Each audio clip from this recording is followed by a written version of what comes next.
오늘은 제가 무려 5년 동안 사용해 본 육아템 하나를 소개해 보려고 해요. 바로 가정용 네뷸라이저입니다. 사실 이 영상을 보시는 분들 중에는 네뷸라이저가 꼭 필요할까? 병원에서만 쓰는 거 아닌가? 생각하시는 분들도 계실 거예요.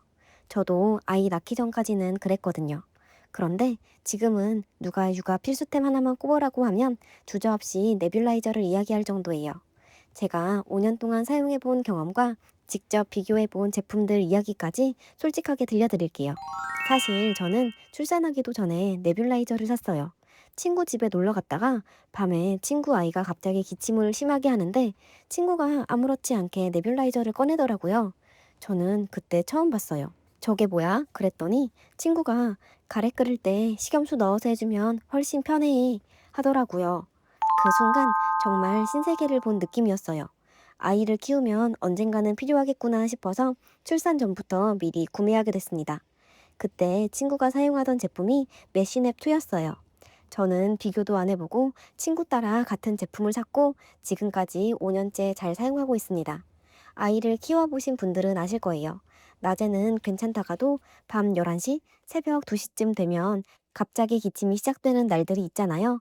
특히 누우면 기침이 더 심해져서 아이도 못 자고 부모도 못 자고 저희 집도 그런 날이 많았어요. 그럴 때마다 식염수를 넣고 네뷸라이저를 해줬는데 신기하게 가래가 부드러워지고 아이도 훨씬 편안해 하더라고요. 물론 네뷸라이저가 병을 치료하는 건 아니에요. 하지만 아이가 힘들어하는 순간을 조금이라도 덜 힘들게 만들어주는 데는 정말 도움이 됐어요. 그래서 저는 약물보다도 식염수를 훨씬 많이 사용했습니다. 병원에서 처방받은 약은 딱 한 번 사용해봤고 대부분은 식염수만 넣어서 사용했어요. 여기서 제가 느낀 중요한 포인트가 하나 있어요. 바로 유선 타입과 무선 타입의 차이입니다. 처음에는 저도 무조건 무선이 편할 거라고 생각했어요. 그런데 사용해보니까 다르더라고요. 콧물이나 기침, 가래가 심한 날은 한 번 하고 끝나는 게 아니더라고요. 아이가 도망가면 따라다니면서 해주고, 쉬었다가 또 해주고, 자기 전에 한 번 더 해주고, 생각보다 사용 시간이 길어요. 그래서 저는 오히려 아이가 잠들었을 때는 그냥 마음 편하게 어댑터 연결해서 유선으로 쓰는 게 훨씬 편하더라고요. 배터리 다를까봐 조마조마할 필요도 없고 당장 써야 하는데 갑자기 방전돼서 못 쓰는 불상사도 없으니까요. 낮에는 무선으로 쫓아다니면서 기동성 있게 쓰고 밤에는 유선으로 안정적으로 쓰고 이 유무선 겸용 기능이 생각지도 못하게 저한테는 정말 큰 장점이었습니다. 이번에 동생이 출산을 앞두고 있어서 선물을 고민하게 됐어요. 제가 쓸 때는 그냥 친구가 쓰고 있는 제품을 샀지만 선물은 또 다르잖아요. 그러다 보니 여러 제품들을 제대로 비교하게 되더라고요.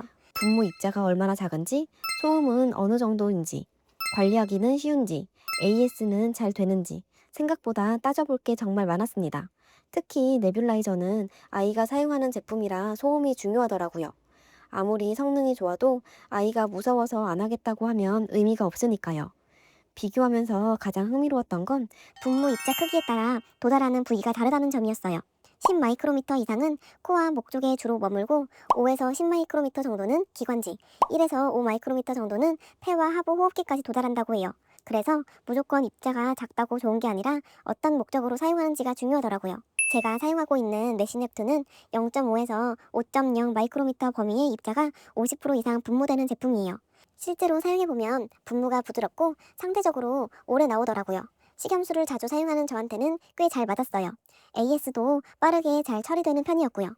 오모로는 병원에서도 많이 사용하는 브랜드인데 약물 위주로 사용할 계획이라면 고려해볼 만한 제품이라고 생각합니다. 에어냅은 소음이 굉장히 조용한 편이라 잠든 아이 옆에서도 부담이 적다는 소비가 많고 아텍스나 아스테 역시 입자 크기나 소음 면에서 무난한 성능을 보여주는 제품들이었어요. 다만 저는 결국 어떤 용도로 사용하는지가 가장 중요하다고 생각해요. 병원 약을 자주 사용할 건지 아니면 저처럼 식염수를 자주 사용할 예정인지 집에서만 사용할 건지 외출 시에도 휴대할 건지 이 기준으로 선택하면 훨씬 쉬워집니다. 그리고 많은 분들이 궁금해하시는 관리 방법도 말씀드릴게요. 약물을 넣고 사용한 후에는 반드시 세척을 해주셔야 해요. 40도 이하의 깨끗한 물로 헹궈주시고 특히 메쉬 부분은 수압이 강한 물줄기로 직접 세척하지 않는 게 좋습니다. 가볍게 흔들어 헹궈주는 정도가 가장 안전해요. 혹시 분무가 잘 안 될 때는 고장이라고 생각하기 전에 챔버가 끝까지 제대로 결합됐는지 먼저 확인해 보세요. 저도 몇 번 고장 난 줄 알았다가 다시 끼우니 바로 해결되더라고요. 마지막으로 제가 드리고 싶은 말씀은 하나예요. 네뷸라이저는 자주 사용하지 않을 수도 있습니다. 하지만 필요한 순간에는 정말 절실해요. 새벽에 아이가 기침 때문에 잠 못 자고 병원 문은 닫혀 있고 부모는 발만 동동 구르는 그 순간. 그때 집에 네뷸라이저 하나 있다는 사실만으로도 마음이 훨씬 든든해집니다. 그래서 저는 출산 선물로 네뷸라이저를 꽤 추천하는 편이에요. 그리고 병원에서 진료받을 때 집에 네뷸라이저 있어요 라고 말씀드리면 상황에 따라 네뷸라이저용 약을 처방해 주시는 경우도 있으니 참고하세요. 오늘 영상이 네뷸라이저를 고민하고 계시는 분들께 도움이 되었으면 좋겠습니다.